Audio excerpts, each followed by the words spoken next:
Briefly to set context before we get into the major discussion, क्या क्या issues हैं, आप क्या करते हैं थ्रू योर बिजनेस, क्या एग्जैक्टली है आपका जर्नी, वो आप समझा सकते हैं? Yeah, sure. So basically, like Raheja Solar, which is the company I represent, I'm the founder and director. इसकी शुरुआत हुई तो फूड वेस्ट के लिए थी कि खेतों पे जो किसानों का वेस्ट जाता है उसको कैसे हम बचा सके. But to solve it we started with the technology which I designed. मेरी शुरुआत सोलर ड्रायर के साथ हुई थी. Solar dryer as a technology जो मैंने बनाया था, दुनिया का सबसे अफोर्डेबल और फोल्डेबल सोलर ड्रायर जो रिमोटेस्ट खेतों में जाके इंस्टॉल होता था, जो किसानों को एक एश्योरेंस देता था, इंश्योरेंस देता था कि बाजार में आपको अच्छे रेट मिल रहे हैं तो बेचो अपने प्रोड्यूस को, जब नहीं मिल रहे तो हमारे मशीन के द्वारा आप इसको सुखा लो.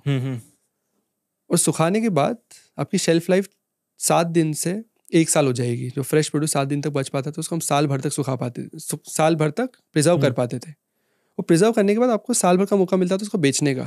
तो सबसे खास बात, सूखे उत्पाद का जो बाजार था वो हर साल कंसिस्टेंट रहता था, आपको सेम रेट मिलेगा, उसमें फ्लक्चुएशन ज़्यादा नहीं होते थे. तो किसान को जब अच्छा रेट मिले तब उसको बेच पाए. तो रहेजा सोलर के द्वारा हम एक इकोसिस्टम बना रहे जिसमें हम एक अफोर्डेबल टेक्नोलॉजी को लेके आए. हम किसान को ट्रेन करते हैं कैसे वो बेस्ट क्वालिटी प्रोडक्ट बना सके, और हम उनको बाजार तक कनेक्ट भी करते हैं. हम मार्केट लिंकेज करने में मदद करते हैं कि कहाँ पर इस प्रोडक्ट को बेचा भी जा सकता है. इंटरेस्टिंग. एक लाइन में अगर आपको अपना मिशन समझाना है, व्हाट वुड दैट बी? अगर मैं एक लाइन की बात करूं तो हम कोशिश कर रहे हैं किसानों के फूड वेस्ट या फूड लॉस को सॉल्व करने की. बट द सेम पॉइंट, हम उन किसानों के लिए काम करते हैं जो फाइनेंशियल पिरामिड में सबसे नीचे आते हैं. जो किसान के पास मतलब सबसे कम अर्निंग है, उनको आप एक तरीका दे रहे हैं ताकि उनका इनकम और अर्निंग बढ़ सके. एग्जैक्टली. जैसे मैंने आपको बताया 3 तरह के किसान, जो शहर के पास में हैं, जो शहर से दूर है, और जो ट्राइबल एरिया में बैठे हैं. तो हम उन किसानों को ज़्यादा सपोर्ट करने की कोशिश करते हैं जो ट्राइबल में बैठे, इनका कोई मार्केट लिंकेज नहीं है, या वो किसान जो किसी ट्रेडर या मिडिल मैन के द्वारा डिपेंडेंट है. तो हाउ हमारी मदद से, हमारे इकोसिस्टम की वजह से कैसे वो डायरेक्ट एक क्लाइंट या फिर क्या डायरेक्ट कस्टमर के साथ कनेक्ट हो सके जो बल्क में उनसे सूखा उत्पाद खरीद सके.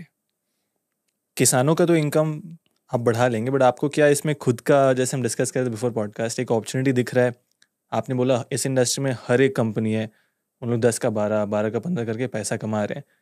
बट क्या ये सोलर ड्राइंग में, और क्या आपके बिजनेस मॉडल में ऐसा पोटेंशियल है कि वो बहुत स्केल हो सकता है?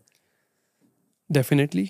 मतलब हमको 3 साल लगे थे बिफोर हमने फाइनलाइज करा कि हम सोलर ड्राइंग पे काम करना चाहते हैं. लिटरली हमारी शुरुआत हुई थी, किसान एनीवे अपने प्रोडक्ट को फेंक रहा है, तो हमने उसको बोला कि खाद बना ले. तो हम किसान को बोलते हैं तुम्हारे पास 10 किलो उत्पाद है, उसको फेंक रहे हो, अगर तुम खाद बना लोगे तो उसके सूखी खाद, तो जो खाद बनती थी उसका आपको 40 रुपये मिलता था, हम उसको ऑर्गेनिक मार्केट में बेचते थे. तो इससे हमारी शुरुआत हुई थी. पर जब हमारी शुरुआत हुई तो हमने देखा कि 10 रुपये से 40 रुपये मिल रहे हैं, मतलब 1 किलो से 4 रुपये मिल रहे हैं. पर किसान की जो कॉस्ट है वो तो 6 रुपये है. तो मैं प्रॉब्लम तो सॉल्व कर रहा हूँ फूड वेस्ट की, बट एक्चुअल प्रॉब्लम सॉल्व तब होगी जब वो सस्टेनेबल होगा, जब वो कम से कम 6 से 7 रुपये कमा पाएगा. 3 साल की रिसर्च हुई, तीसरे साल में हमको सोलर ड्राइंग के बारे में पता पड़ा. सोलर ड्राइंग जब हमने पे काम करा तो हमने वही सेम 10 किलो उत्पाद, जैसे आप टमाटर ले लो, 10 किलो टमाटर को हमने सुखाया तो हमको आधा किलो टमाटर मिला.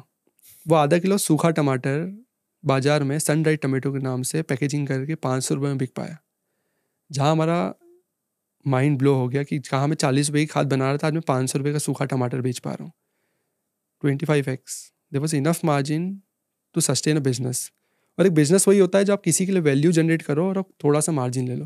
When the value was so high, how we can build a ecosystem जहाँ पर हम किसानों के एक्सेस प्रोड्यूस को, जो कोई रेट नहीं मिल पा रहा है या फिर कम रेट कभी होते हैं जब 1-2 रुपये होते हैं, तो सुखा के उसको उपयोग कर सकें हम किसी इंडस्ट्री के लिए जहाँ पर उसको बाजार में बेच सके. अगर किसान रिटेल का एक पोटेंशियल हम ओपन कर सके, एक बड़ा प्लेटफॉर्म कर सके जैसे अमूल ने बनाया डेयरी में, if you can build for the dried tomato as well, वो डायरेक्ट बिक पाएगा.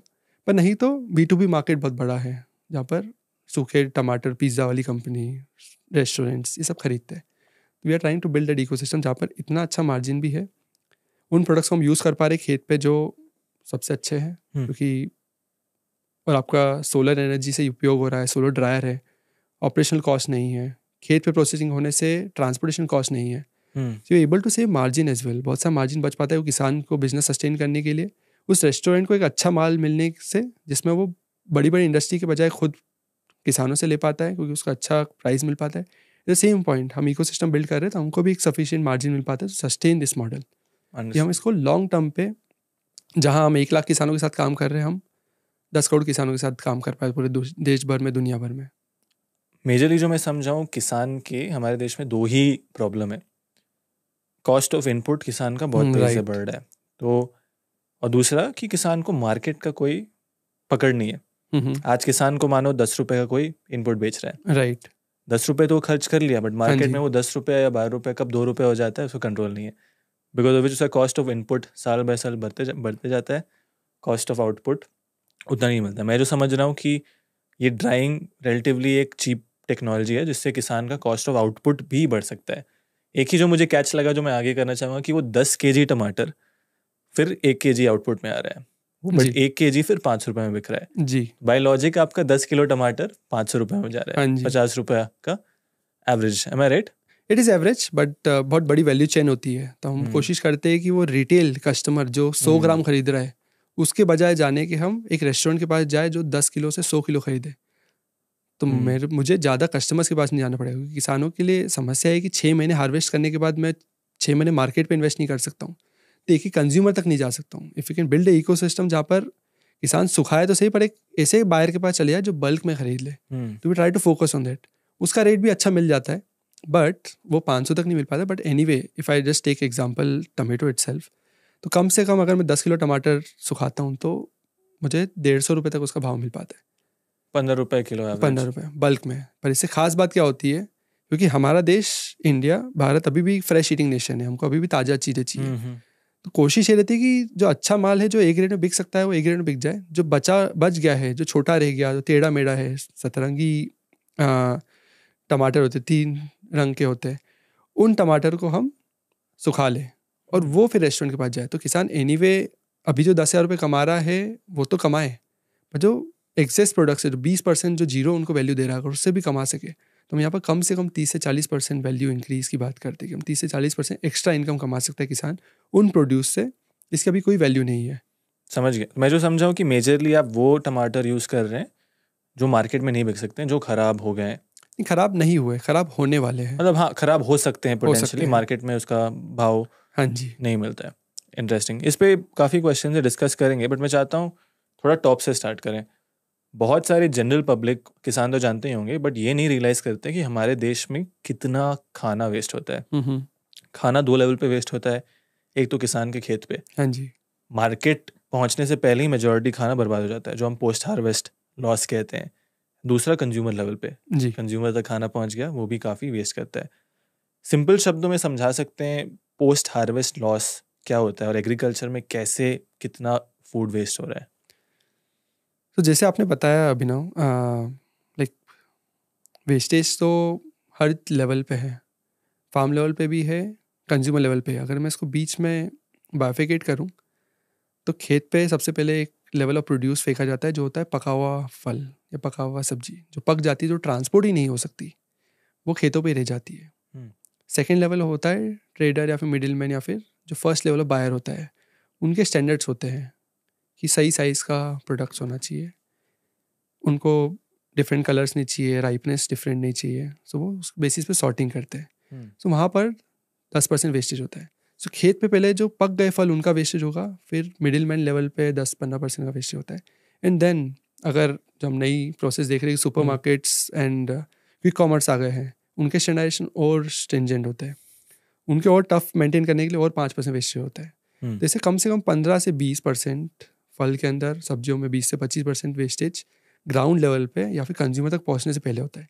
इसमें मैं वो कंसीडर नहीं कर रहा हूँ जो ट्रांसपोर्ट के दौरान दब गए टमाटर वो ख़राब हो रहे हैं। वो तो और भी है, वो भी है। बहुत सारी पत्तियों वाली लीफी वेजिटेबल्स में बहुत बड़ा चैलेंज होता है, जहाँ पर दब जाती है, वो गलने लग जाता है। तो वो एक अलग लेवल ऑफ वेस्टेज है, जिसमें इसको अवॉइड करा जा सकता है कि आप खेत पे या फिर माइक्रो लेवल पे, हम FPO लेवल पे हम उसको पहले ही ऑब्जर्व कर लें कि ये ओवर राइपन है, ये ख़राब हो जाएगा ट्रांसपोर्ट में, तो उसको हम पहले ही सॉल्व कर सकें।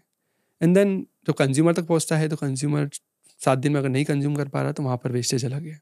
करेक्ट। मैं मिला जुला के मैं पढ़ रहा था, लगभग 30 से 40% प्रोड्यूस, मतलब केवल फूड वेस्ट ही हो रहा है। हाँ जी, मानो 100 किलो किसान हार्वेस्ट कर रहा है, उसमें से मार्केट पहुंचने से पहले एंड मार्केट पहुंचने के बाद 40 किलो केवल वेस्ट हो रहा है। हाँ जी, इतना बड़ा प्रॉब्लम है, कोई इसके बारे में कुछ कर क्यों नहीं रहा है? मतलब आपको छोड़ के आई अंडरस्टैंड कि सरकार क्यों नहीं कर रही है कुछ इसके बारे में, दूसरे स्टार्टअप्स क्यों नहीं आ रहे इधर? एक्चुअली काम तो बहुत हो रहा है, हम्म बट एक सबसे बड़ा चैलेंज है जो हमारे देश में है, हम सब अपने अपने लूप में काम करते हैं, अपने अपने एरिया, मतलब अपने अपने इकोसिस्टम में काम करते हैं। हम साथ में जब मिल जाए ना, तो it can bring a big chain of reaction. जैसे हम अभी कोल्ड स्टोर की कंपनी के साथ काम कर रहे हैं, हम उन लोगों के साथ काम कर रहे हैं जो नेट हाउसेस या पॉली हाउसेस में काम करते हैं। हम क्विक कॉमर्स के साथ भी काम कर रहे हैं जहाँ पर उनका वेस्टेज को हम अवॉइड कर सके, क्योंकि इन सब का रोल है एग्रीकल्चर के अंदर। We can't solve it alone. मतलब हम 90,000 करोड़ की प्रॉब्लम है, हर एक कंपनी जब तक साथ में मिलके नहीं आएगी जो इसमें रोल प्ले करती है, वी कांट कम इन। और हम कंज्यूमर को नहीं बोल सकते कि वो मिसफिट्स प्रोडक्ट्स को, जो यूएस में और यूके में आजकल कल्चर आया है, यूरोप में और यूएस में, कि जो टेढ़े मेढ़े सब्जियाँ आप उनको भी खरीदो, हमारे कंज्यूमर को भी पुश नहीं कर सकते। हमारी सबकी जिम्मेदारी बनती है कि how we can all work together और इसको सॉल्व कर सके। बट काम हो रहा है, बट प्रोसेस बहुत स्लो है, क्योंकि हम अलग अलग लूप में काम कर रहे हैं और हम कंज्यूमर को नहीं सिखा सकते। कंज्यूमर तो एक्सपेक्ट कर रहा है कि अगर मैं पैसा दे रहा हूँ तो मुझे अच्छा प्रोडक्ट मिले। नहीं, बट मैं मानता हूँ कंज्यूमर को हम एक दिन में चेंज नहीं कर सकते, बट साथ ही साथ कंज्यूमर को एजुकेट करना बहुत ज़रूरी है। क्योंकि वो कंज्यूमर को लगता है कि जो मेरा इतना छोटा टमाटर अब इतना बड़ा हो गया, वो कैसे हो रहा है कंज्यूमर जानता नहीं है। राइट। मेरे सेब पे, मैं अभी हिमाचल गया था, वहाँ किसानों से बात कर रहा था, ऑर्चर्ड में था, हिमांशु के साथ में, वी वर डिस्कसिंग कैसे अपने ऑर्चर्ड के लिए वो अलग से वो उगा रहे हैं। बहुत कॉमन प्रैक्टिस है, आप फील्ड पे जाओगे सब लोग अपने लिए अलग से उगाते हैं, बट जो मार्केट में जा रहे हैं अलग से उगा रहे हैं। और वो कह रहे हैं इसमें जो स्वाद आएगा ना, वो आपको इस वाले में नहीं मिलेगा। मैं उनसे पूछा कि आप क्यों नहीं बेचते हो इसको मार्केट में? बोलते हैं कि रोजी रोटी भी चलाना है हमें, ये हम बेचेंगे तो लोग खरीदेंगे नहीं, उस पर देखेंगे कि डैम्प आया है, हाँ जी, वो मार्केट में लेते ही नहीं है। ये आई थिंक कंज्यूमर को ये चेंज तो नहीं कर सकते, बट ये अवेयरनेस होना चाहिए। नहीं, अवेयरनेस बहुत ज़रूरी है, और पता पड़ना चाहिए कि हमारे फल कहाँ से आ रहे हैं, उसमें कैसे केमिकल यूज़ है, सब्जियाँ में कहाँ पर कैसे उसकी कोटिंग हो रही है, या कुछ उसमें इंजेक्शन तो नहीं गया है, वो जानना बहुत ज़रूरी है। तभी हम आजकल देखते हैं कि why people are buying locally, मतलब आसपास के खेतों से ज़्यादा खरीदते हैं। बहुत सारे ऐसे स्टार्टअप्स भी आए हैं जो प्रमोट करते हैं कि आप शहर के पास में आओ, अपनी खुद की सब्जियाँ खुद तोड़ो। आई थिंक सो वो एक फ्यूचर है जो हमको दिखता है। और जितनी बड़ा हम इंफ्रास्ट्रक्चर बना पा रहे हैं, हम बेटर कोल्ड स्टोरेज इंफ्रास्ट्रक्चर बना पा रहे हैं, जल्दी किसानों से, खेतों से कंज्यूमर तक पहुंच पा रहा है सामान, तो उसका फ़ायदा ऑब्वियसली हमको मिल रहा है। बट इन सब को कोरिलेटिवली साथ में काम करना पड़ेगा। अकेले सिर्फ जल्दी सामान पहुंचने से नहीं वेस्टेज खत्म होगा, क्योंकि ट्रांसपोर्टेशन में वेस्टेज होगा। सिर्फ कोल्ड स्टोर का इंफ्रास्ट्रक्चर लगा दूंगा तो उससे भी नहीं होगा, क्योंकि कभी हो गया मार्केट में 10 रुपये का टमाटर है, एक महीने मैंने कोल्ड स्टोर में रखा, क्या वो 10 रुपये कंसिस्टेंट रहा तो मेरा फ़ायदा तो नहीं हो पाया। वो 2 रुपये का, अगर 2 रुपये का रेट हुआ तो आई वॉज एक्सपेक्टिंग कि मैं एक महीने टमाटर को कोल्ड स्टोर में रखूंगा, 20 रुपये हो जाएगा एक महीने बाद। नहीं हुआ, वो 2 का 2 रुपये ही रहा। कोल्ड स्टोर की तो सेम पॉइंट, हमको सबको वहाँ पर प्रोसेसिंग का भी बहुत बड़ा इंक्लूजन है, कि कुछ नहीं हो रहा था, I can process it as well. खेतों पे नियर बाय हम कैसे प्रोसेसिंग कर सके। बड़ी बड़ी इंडस्ट्रीज़ का रोल बहुत है, क्योंकि जहाँ पर मास स्केल में प्रोडक्शन हो सके, क्योंकि वहाँ पर भी we need high shelf life product as well, 12 महीने जो एक्सपोर्ट हो सके। वहाँ पर we need big manufacturing plants as well, जहाँ पर जो सर्टिफाइड हो, जो क्वालिटी चेक कर रही हो। तो उन फैक्ट्रियों का, कोल्ड स्टोर सप्लाई चेन का, फास्ट ट्रांसपोर्टेशन का, क्विक कॉमर्स का, एट द सेम पॉइंट कि खेतों से डायरेक्ट जो हाई क्वालिटी प्रोडक्ट है कैसे, तो everybody has to work together, and that's what we feel the future is there. क्योंकि हम इकोसिस्टम देख रहे हैं, हम बहुत पॉजिटिवली आगे बढ़ रहे हैं, बट टाइम लगेगा, क्योंकि हमें भी चेंज लाना है। हम भी फ्रेश ईटिंग नेशन है। एट द सेम पॉइंट हमें नहीं चाहिए बिल्कुल हमको परफेक्ट साइज चाहिए, क्योंकि Indians are value for money.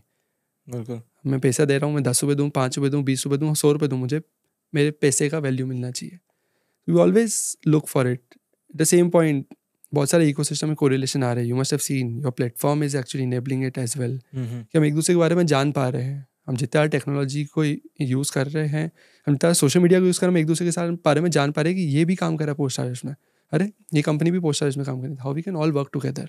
ये हमने करना चालू करा है। बहुत there lot of incubators out there, startup incubators, जो ये इनेबल कर रहे हैं, like Will Grow, Social Alpha, जो इन सबको लेके आ रहे हैं साथ में, कि how you can work together. आप साथ में मिलकर प्रॉब्लम को सॉल्व करो। You know seen a big change is coming in. नहीं, एब्सोल्युटली।